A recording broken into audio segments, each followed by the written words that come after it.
اللہ اللہ اللہ اللہ۔ اور اسی ماہ مبارک میں ایک رات ایسی بھی ہے کہ جس کو نصف شعبان المعظم کی رات کہا جاتا ہے، اور عرف عام میں یہ رات شب براءت کے نام سے مشہور ہے۔ براءت بری ان سے نکلا ہے، اور بری ان کے معنی ہیں نجات، چھٹکارا۔ تو شب براءت یعنی چھٹکارے والی رات، رہائی والی رات۔ تو کس چیز سے چھٹکارا اور کس چیز سے رہائی؟ تو علماء کرام فرماتے ہیں کہ جو شب براءت میں اللہ تبارک و تعالی کی عبادت میں مصروف ہو، اس کی بارگاہ میں دعا کرے، توبہ اور استغفار کرے، اور اس کو راضی کرنے والے کام کرے،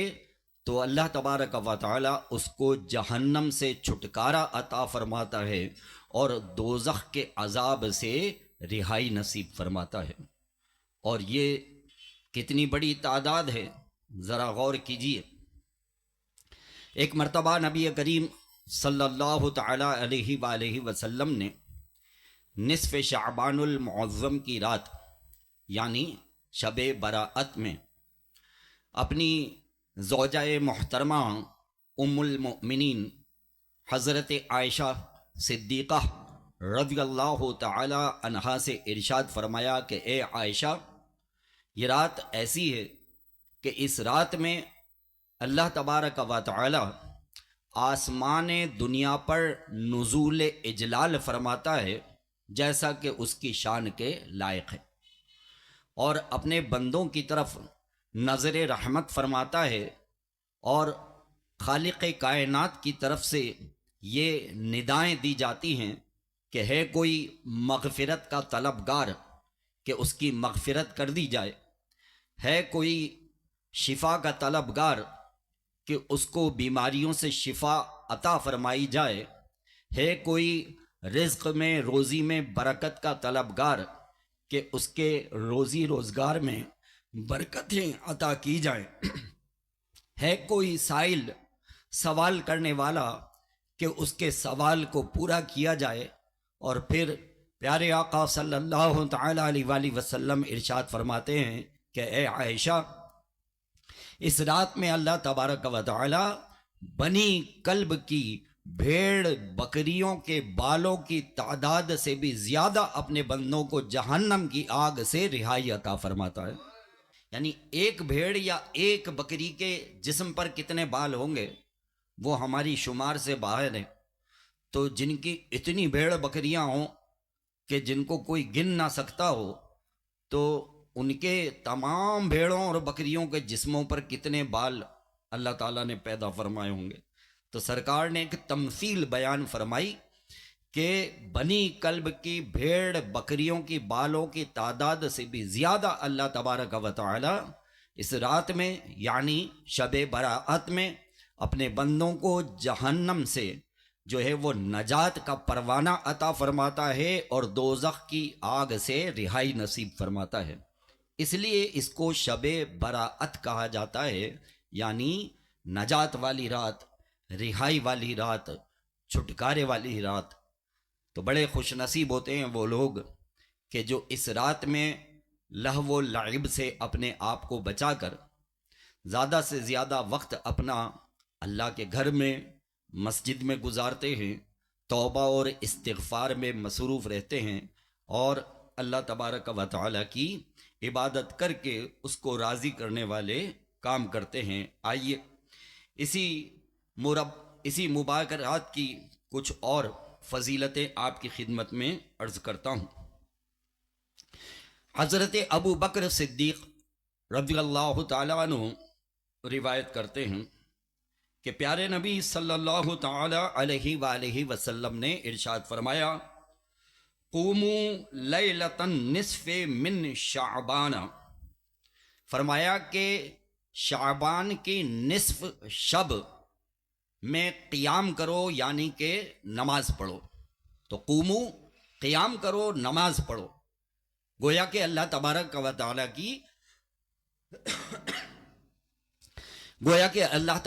تعالیٰ کی عبادت میں مصروف ہو جاؤ۔ پھر فرمایا فَإِنَّهَا لَيْلَةٌ مُبَارَكَةٌ، بے شک وہ یعنی شب براءت نصف شعبان المعظم کی رات لیلۃ مبارکۃ، مبارک رات ہے، برکتوں والی رات ہے۔ اور پھر آگے ارشاد فرمایا فَإِنَّ اللَّهَ تَعَالَى يَقُولُ هَلْ مِن مُسْتَغْفِرٍ فَأَغْفِرَ لَهُ، بے شک اللہ تبارک و تعالی یوں ارشاد فرماتا ہے کہ ہے کوئی بخشش کا طلبگار کہ میں اس کو بخشش عطا فرما دوں۔ تو غور کیجئے کہ رب کریم کی طرف سے یہ ندائیں جو ہے وہ دی جا رہی ہیں،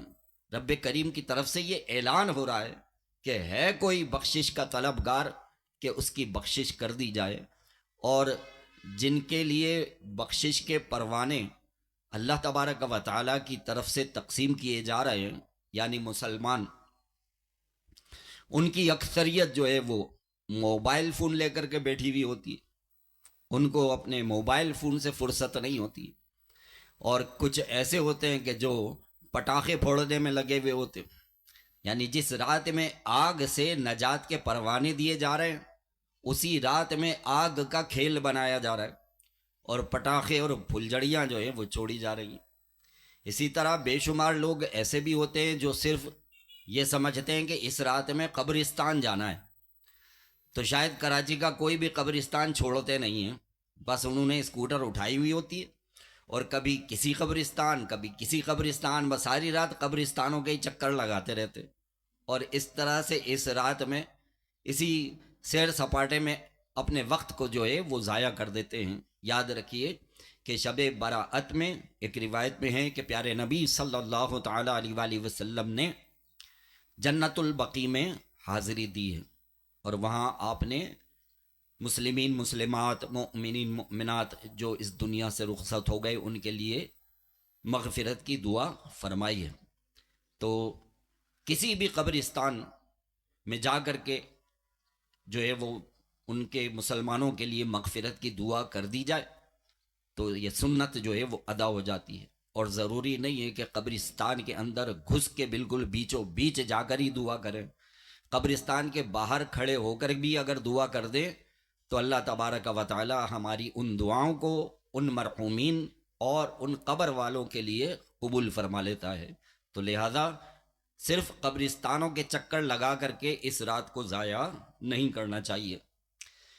حضور نبی کریم صلی اللہ تعالی علیہ وآلہ وسلم ارشاد فرماتے ہیں